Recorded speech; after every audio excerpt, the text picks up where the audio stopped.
अब क्वेश्चन 14 देखिए, the product of two whole number is zero, what do you conclude. Question 14 में आपसे बोला है कोई दो होल नंबर है, तो उन दोनों होल नंबर का जब प्रोडक्ट निकालेंगे तो आंसर आपका ज़ीरो आ जाएगा। तो इसमें क्या कंक्लूड निकल रहा है। तो सबसे पहले ये आपका एग्जांपल से देखिए, यहाँ पे समझिए। सबसे पहले यहाँ पे सॉल्यूशन में लिखेंगे it is necessary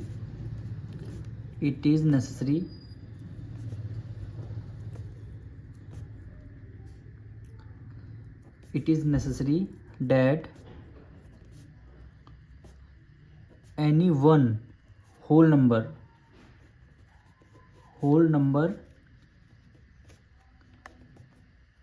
is zero। ये आपका ज़रूरी है, कोई दो में से एक होल नंबर आपका ज़ीरो होना चाहिए, तभी आपका आंसर क्या आ जाएगा, जीरो आ जाएगा। एग्जाम्पल देखिए, जैसे आपने ज़ीरो है मल्टीप्लाई 5 से कर दिया तो आंसर क्या आ जाएगा, 5 आ जाएगा। तो product of two whole number, दोनों होल नंबर हैं, कितना आया प्रोडक्ट, जीरो आया, तो वही आंसर जीरो आया। तो मतलब दो होल नंबर में से कोई एक होल नंबर आपका जीरो होना चाहिए, वही हमने यहाँ लिखा है, ये ज़रूरी है। It is necessary that any one whole number is zero. दोनों में से कोई एक होल नंबर आपका जीरो होना चाहिए। एक और एग्जांपल देखिए, यहाँ पे 50 लिखा हुआ है, 50 की मल्टीप्लाई आपने जीरो से कर लिया तो आंसर जीरो आएगा। यहाँ पे क्या लिखा हुआ है, जीरो लिखा हुआ है, फिर है 197 है। किसी भी नंबर की मल्टीप्लाई अगर आप जीरो से करते हैं तो आंसर क्या आता है, जीरो होता है। तो यही कंक्लूजन यहाँ से निकल रहा है। 15 क्वेश्चन देखिए, A does not equal to zero, A multiply A equal to 1 and A की वैल्यू आपसे क्वेश्चन में फाइंड करने के लिए बोल रहा है।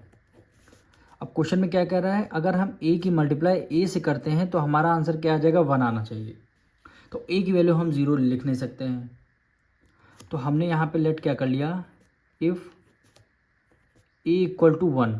ठीक, अगर 1 ए की वैल्यू हमने 1 लेट कर लिया, अब ए की जगह 1 रखेंगे, फिर ए की जगह 1 रखेंगे, 1 की मल्टीप्लाई 1 से करेंगे तो आंसर क्या आ जाएगा, 1 आ जाएगा। वही क्वेश्चन में कह रहा था, अगर ए की मल्टीप्लाई ए से करेंगे यानी सेम नंबर की मल्टीप्लाई करेंगे तो आंसर 1 आना चाहिए। तो हमने क्या किया, 1 की मल्टीप्लाई 1 से कर गया तो आंसर 1 आ रहा है। तो ये क्या हो गया, सेटिस्फाई हो गया, सेटिस्फाई। अगर हम यहाँ पे क्या कर देते हैं, सपोज करिए ए की वैल्यू हमें 2 रख देंगे, तो 2 मल्टीप्लाई 2 कर देंगे तो 2 2 जा क्या हो जाएगा, 4 हो जाएगा। तो हमारा आंसर क्या आना चाहिए था, 1 आना चाहिए। लेकिन यहाँ पे अगर कर देंगे, सपोज करिए यहाँ पे अगर हमने 2 की मल्टीप्लाई 2 से कर दिया, 4 आ जाएगा। तो 4 हमें लाना नहीं है, ए यानी वैल्यू तो दोनों सेम आएंगी, लेकिन आंसर में हमें 1 लाना था, तो इसीलिए यहाँ पे 4 आ रहा है। तो ये यहाँ पे और कोई नंबर नहीं रख सकते, केवल 1 ही रखेंगे। तो आंसर में ए की वैल्यू अब पता है आपका क्या हो जाएगा, ए की वैल्यू क्या हो जाएगा, 1 हो जाएगी। यही क्या हो जाएगा, आपका आंसर हो जाएगा।